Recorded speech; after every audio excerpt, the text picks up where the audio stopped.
The learning's done. Like, it's war. It's just straight war. I'm annoyed. I'm boiling up. Like, even speaking about it, I start firing up a bit. It's that passion to win, and I love it. I love a challenge. Hey Ringsiders, what is going on? This is your host, Boxing's Objective Observer, and welcome back to Ringside Stories, or if you're new, we cover boxing and combat sports through mini documentaries, backstories, and much more. So if you enjoy that type of content, feel free to subscribe, thumbs up, and hit that notification bell for the latest here on Ringside Stories. Thanks in advance, and welcome to the channel. This is part 2 of why Anthony Joshua should not rematch Usyk immediately. And today we'll be discussing another 3 points regarding the Usyk rematch. Now, disclaimer, I think Anthony Joshua has a chance to beat Alexander Usyk, just like I thought AJ had a chance in their first fight on September 25th, 2021, if applying the right strategy. He's a heavyweight champion of the world. I want to fight him. If anyone out there is telling me not to fight this guy, they must not know me.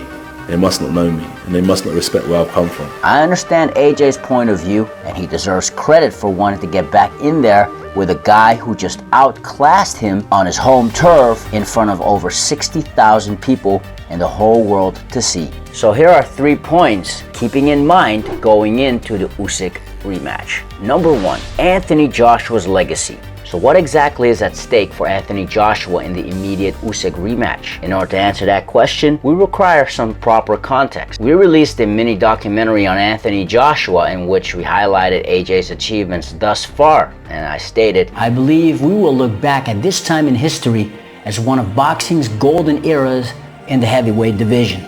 A division that should credit its excitement and prestige partly to one AJ, aka Anthony Joshua." 1 year later, and the heavyweight division is still brimming with excitement and versatility. We witnessed upsets, we witnessed a modern-day heavyweight trilogy, and numerous exciting fights. Yes, by beating Vladimir Klitschko, aka Dr. Steelhammer, in 2015, Tyson Fury opened up the pathway away from the dark ages, the heavyweight era the Klitschko brothers ruled. Yet it was Anthony Joshua who, against that same Vladimir Klitschko in front of 90,000 people at Wembley Stadium, and no, AJ versus Klitschko wasn't the only reason, but that fight and event was instrumental, catapulted heavyweight boxing to the thriving division that it is today. The record shows that Anthony Joshua has did everything with his team to make more heavyweight history by proposing respective WBC champions Deontay Wilder and Tyson Fury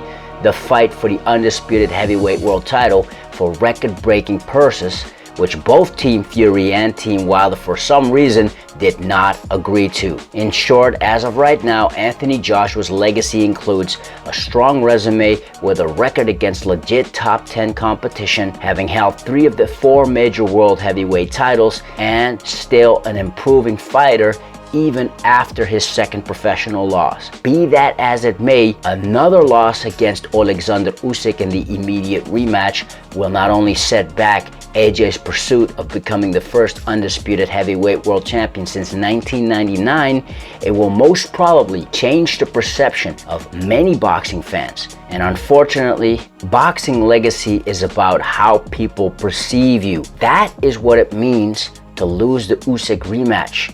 That is what is at stake for Anthony Joshua. Number 2, Anthony Joshua's inner conflict. In my opinion, Anthony Joshua is still dealing with the first Andy Ruiz Jr. loss from a psychological point of view. When he faced the Destroyer in June of 2019, Joshua wanted to fight fire with fire at mid-range against a man who has better hand speed and a better chin. Applying strategy isn't just a technical application. It also, or even more so, has to do a lot with psychology, being in the right mind space. In this recent interview with Kugan Cassius from IFL TV, shout out to them, Anthony Joshua was very transparent, and kudos to him for that. Yet at the same time, it was crystal clear that Anthony Joshua has a conflict, or as I've stated previously, is going through a quote-unquote boxing identity crisis. Because on the one hand, Anthony Joshua seems to know what he needs to do in the rematch and seems to be determined. And I'm done with fucking losing. I'm done with trying to learn the boxing sweet science. Whether the ref likes my style or not, he might get thrown on the floor in the next fight because this is war, innit? In layman's terms, that means AJ has to be AJ, which seems very straightforward. What I've learned Loyalty's good, but sometimes being too loyal can be at your own detriment, so there's no expectations. And that's what we're going for at the minute in our training camp. There's no expectations, it's all about accountability. Kudos to AJ for being honest. Yet when asked about the game plan for Joshua Usyk, in layman's terms, you would have to ask the team what their plan was. Because I'm a product of what I get taught. which means that even AJ himself didn't know what the strategy was, and or if he did, failed to make adjustments in order to tip the fight in his favor. If I need to go out there and box a good fight, I can do that. If I need to go out there and adapt a bit more of an aggressive style, I can do that. So Bruce Lee once said, knowing is not enough, we must apply. And the last place Joshua wants to be in is stuck inside of his own head, especially against a boxer as seasoned and cunning as Alexander Usyk, who is experienced of a 350 fight amateur career in which he captured the world title as well as Olympic gold, and then conquering the cruiserweight division in 15 professional fights, will not be fazed by whatever Joshua will bring to the table in the rematch, knowing Usyk already beat AJ on his home turf. So merging them together, moving forward, I think I know for a fact will be better than what I once knew. I think I've learned a lot more. In my estimation, Anthony Joshua was going to put everything together in this December 2020 fight against Kubrat Pulev. He had the Bulgarian out on his feet early on, yet it took another 6 rounds to complete what he could have done at the start of the fight. Now, if AJ was trying to prove the point, If I need to go out there and box a good fight, I can do that. If I need to go out there and adapt a bit more of an aggressive style, I can do that. then yes, the Kubrat Pulev fight proved that Joshua can put it all together. However, that is beyond the point. AJ doesn't have to prove anything. He just has to win back his WBA, IBF, and WBO world heavyweight titles by any means necessary. In layman's terms, you would have to ask the team what their plan was. Because I'm a product of what I get taught. This proves that Anthony Joshua is not in control of his own team. Fact is, during Joshua versus Usyk, AJ was losing the fight. AJ's corner did not pick up on this, did not urge AJ to make any adjustments, nor did AJ's corner show any sense of desperation. Rob can be head gaffer, head coach, which I always respect him for. Sean as well, I speak to Sean, he's one of my head guys in my team. He gives me a lot of advice. John Oliver as well is my head guy. And he did not even mention Angel Fernandez. Point, Anthony Joshua has too many people on his team, and by his own account, people that AJ himself accredits as quote-unquote head guy. Ironically, Anthony somehow seems to understand these issues, yet fails to exclude the excess people from the team. Yeah, and he has to speak to the people that I may want to work with.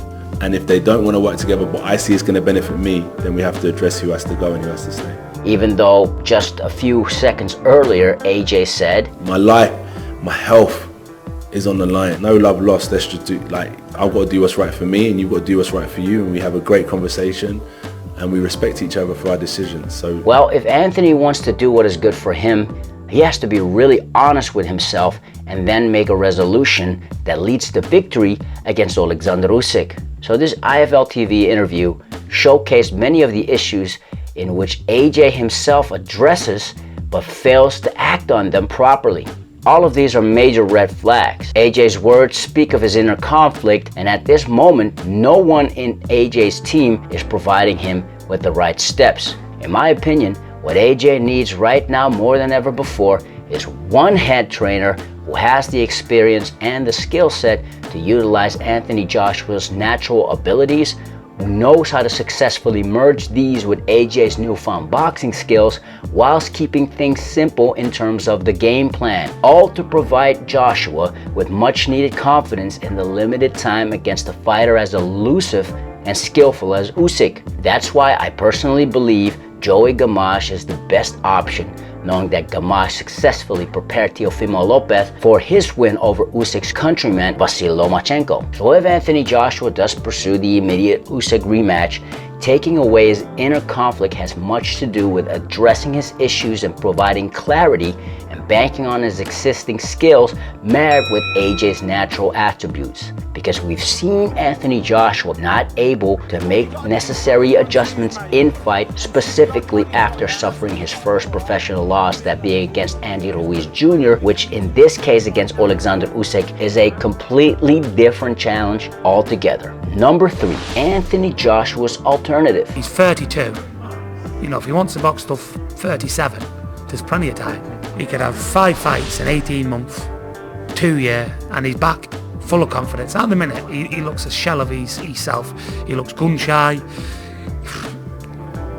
Listen, for me, if he comes back, he'll be beat, and fairly easy.